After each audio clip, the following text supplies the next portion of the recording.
Hello, in this video we're going to be talking about Snell's law, an equation to describe the bending of light when it passes from one medium into another. So we'll look at some equations that we can use to describe how this light bends. Before we look at that, this idea of refraction, light passing into a new medium, we will also look at the reflection that happens when, for example, light travels into this new medium. So there's a law that we'll do first called the law of reflection. And so this will describe what happens when light meets, say, a reflective surface. And this is a much simpler law than the second law we'll look at, Snell's law. The idea here is that the angles are the same. The angle of incidence, we call it, is equal to the angle of reflection. So we'll define the angle coming in as the angle of incidence, incident meaning coming into, and the angle of reflection, of course, is the angle that the light reflects at. And it turns out those two are equal. It's always symmetrical.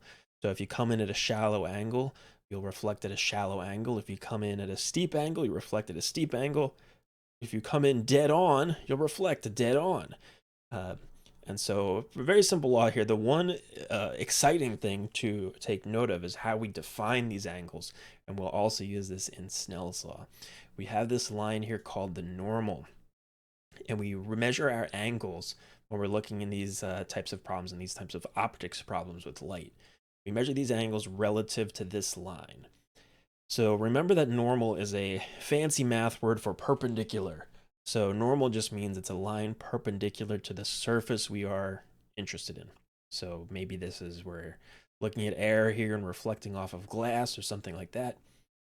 So the normal line is perpendicular to the surface of the glass. And so we measure these angles relative to that normal line. So just be careful. It's easy to look at this angle. That's what you might be tempted to do, but we need to measure angles relative to what's called the normal. So think about this. If the light is coming in dead on, if the light is shining straight down in this picture onto the reflecting surface, what would the angle be if the light is shining straight down? Think about what that angle would be. Well, we would define that angle as 0 degrees. 0 because it is on the normal line. So imagine if this ray was perfectly straight down, this angle would be 0.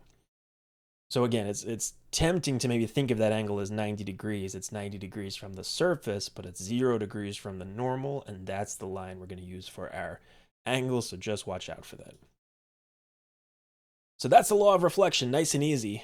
Much more exciting is what happens with the light that enters the new surface, the new medium, and bends, and we call this, remember, refraction. So the laws of refraction are where Snell's law will come in, and describing how this angle changes is the exciting part. All right. So of course, refraction is the bending of light or a wave when it travels from one medium to another. We know this from our everyday life. If you're standing in a swimming pool and you look at your feet from an angle, they look like they're disconnected from your body. Or if you see, here's a classic example of a straw in a glass. The light from the part of the straw that's underwater travels through the water and then bends on its way to you as it moves from water to air. Whereas the light from the top of the straw only travels through the air. And so they appear to be coming from different angles. And it freaks your brain out. And it looks like the straw is bent. So the bending of light is what we're looking at. And the reason that the light bends, you might recall from investigating in your simulation, is that the speed of the waves is changing. When the light travels through water, it's going more slowly than it is when it's traveling through the air. And so because of these different speeds, it turns out that's going to cause this bending. So a couple things we need to define here. First, we need to put a number on how much the light slows down. And that number we call the refractive index. So we can define for any medium like water or glass or anything else, we can define a number to talk about how much the light will slow down, which will therefore tell us something about how much it will bend. So the refractive index is the number we're looking at. We use lowercase n as our variable for refractive index. And the definition is mathematical. So here's our definition for refractive index. It's a ratio. And it's a speed ratio. It's how quickly light being EM wave, remember, how quickly light travels in a vacuum compared to the speed of that light in the medium we care about. So for water, for example, we would take the speed of light and divide by the speed of light in a vacuum and divide by the speed of light in water. And that ratio would give us our refractive index. Since the speed in this medium is less than the speed of light in a vacuum, this number will always come out to be bigger than 1. All right. Here's a fun little animation to kind of help picture why this bending happens. There are some common analogies we can do, and again, you kind of looked at this in the simulation a little bit. But the idea is that if we picture the wave fronts that are moving, if they come in at an angle, in this case, let's say the right side of the wavefront passes into the new medium before the left side.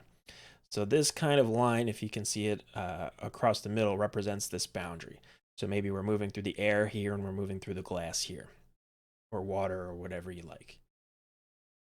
As this side of the wavefront hits the medium and slows down, it slows down before this side of the wavefront does. And so because the right side slows down before the left side, you end up kind of turning around like this. You can see it in action. Some common analogies are a line of soldiers who are walking and they walk into a muddy field. And so the soldiers over here who enter the mud first start moving slower while these soldiers kind of go faster, and the effect is that the line turns around.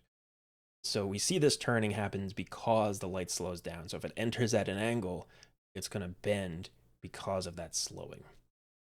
Some other things you might notice is that the lines get closer together. So we'll see some other changes like wavelength.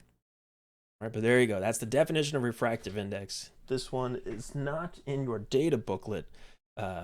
So you do need to memorize this as a definition. That's how we define refractive index, is this ratio of speeds. All right. The refractive index is a value, and every medium has its own value. For air, you can see here it's very, very close to 1. If we think about that ratio, that means light travels through air nearly as quickly as it does through a vacuum. It goes very slightly slower.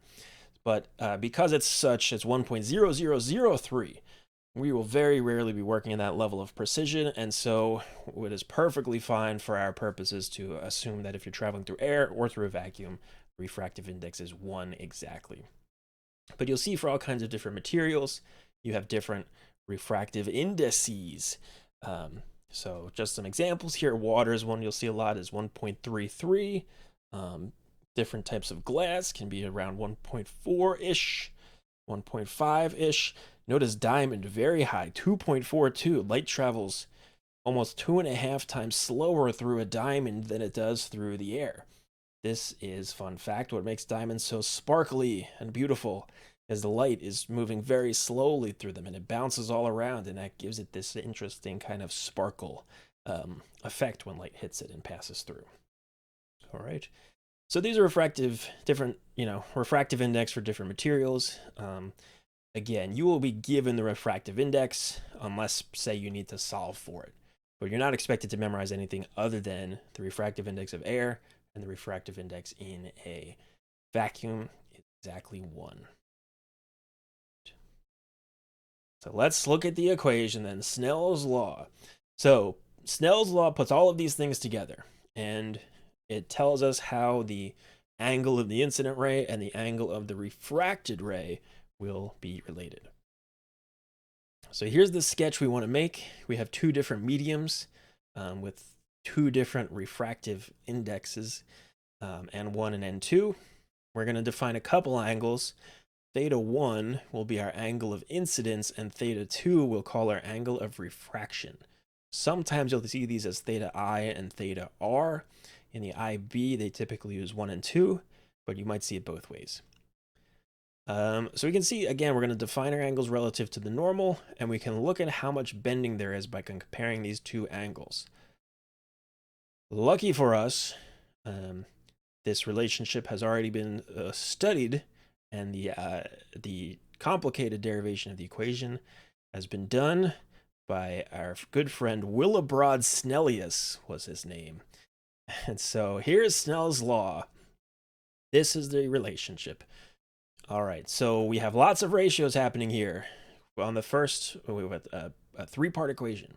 So the ratio of refractive index 1 to refractive index 2 equals the ratio of the sine of the two angles. So the sine of the angle of refraction and the sine of the angle of incidence is what we're looking at here. And we'll divide those two functions. So in your calculator, you would take the sine of the angle of refraction, the sine of the angle of incidence, and divide them. And that's also equal to v2 over v1, the speed in medium 2 and the speed in medium 1. So this is the equation, and you can pick and choose whichever parts of this you need. Typically, you use this left side of the equation. A lot of times we don't necessarily know the speed exactly, but we know the refractive index of each material, and maybe we have one of the angles and we want to find the other. So doing some basic algebra will help us solve for whatever we need to solve for, but that is Snell's law. One thing to watch out for is notice the refractive index. We have 1 over 2, but it turns out that is equal to the sine of theta 2 over theta 1 and v2 over v1. So just be very careful. This equation is in your data booklet, but make sure you're careful about how you copy it down and how you start working. You're going to have incident over refracted in terms of our refractive index, but then for the other terms, we'll have refracted over incident. Of course, be careful with that. Have a chance to practice in a moment. All right. So sines of angles is what we're looking at. We're going to do a little bit of trig in our calculators. All right. One other note that might come up. As the light bends, we've also seen that the wavelength decreases. Remember back to our wave equation, that wave speed equals wavelength times frequency. One sort of definition that we may study in further detail later down the line. This is, it turns out, a thing underlying quantum physics, but frequency is unaffected. So you can't change the frequency of light, but you can change its speed and wavelength. And so if we remember our relationship between wavelength and wave speed, they are proportional.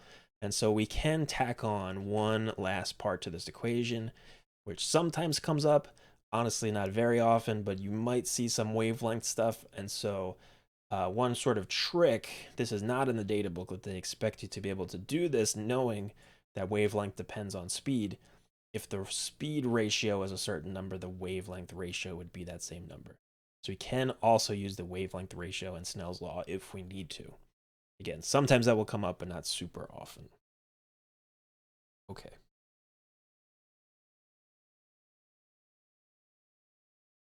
Last kind of piece of knowledge that, again, you investigated in the simulation. But what we see here is that depending on where you're starting and where you're ending, the light can bend in different directions.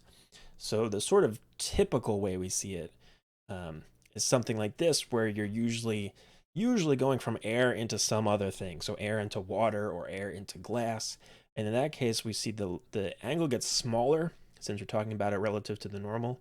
Or the other way we say it is that the light bends towards the normal line. You can imagine if I drew a straight line, if this wasn't moving into a new medium, it would kind of go off like this, but it bends towards that normal line. So that's what happens when you go into a more optically dense substance. Optical meaning, related to light. So with a greater refractive index. So if I go from air to water, the light bends towards that normal line. But you can go the other way. You can have light shining from, say underwater out into the air, or from glass to water, or anything like that. So if you start in the denser medium with this kind of problem, what we'll see is that the light gets reflected the other way. And so it will kind of bend away from that normal here. So again, just kind of something to remember. Yet another thing that the IB will want you to memorize. All right, so let's try one. Here's an example. So a very classic example here, where we may want to find or predict what angle our light will bend at. So if I have light shining onto a glass surface from the air, incident at an angle of 55 degrees, what is the angle of refraction? Here's the refractive index of glass. These will always be given to you in the problem. So using this, do your best to take Snell's law, apply it, and see if you can't solve for the angle of refraction. So go ahead, take a moment, pause the video, and try that out. Okay, let's see how successful you were. You should find about 34 degrees. So here's how we would set up the equation for Snell's law. So we do the sine of theta 1 over the sine of theta 2, and notice here they write equals n glass. That would be n2 over n1. And you want to remember for 1, our incident material, if we're coming from air, is 1. So we have n glass over 1. So they're simply writing it as n glass here, the refractive index of glass. So more formally, we might set this equation up as the sine of 55 degrees over the sine of theta 2 equals 1.48 over 1. But you will use 1 so often that you will kind of get used to, since it's a 1, you almost don't need to write it in the denominator. All right, so we'll cross multiply here and solve for theta 2. So here's the ratio. The sine of theta 2 is the sine of 55. Just plug it in your calculator. You get something like 0.819 divided by this number. And of course, if I want to solve for the angle, I take the inverse sine or the arc sine of my answer, and your calculator will tell you that the sine of 33.6 degrees gives you this decimal. That means the angle we're looking for is 33.6, or if we're following our significant figures, about 34 degrees. So there you go. That's Snell's law. That's the ideas behind refraction, and we will get practicing with some more exciting and involved problems in the near future. All right, there you go. Have fun.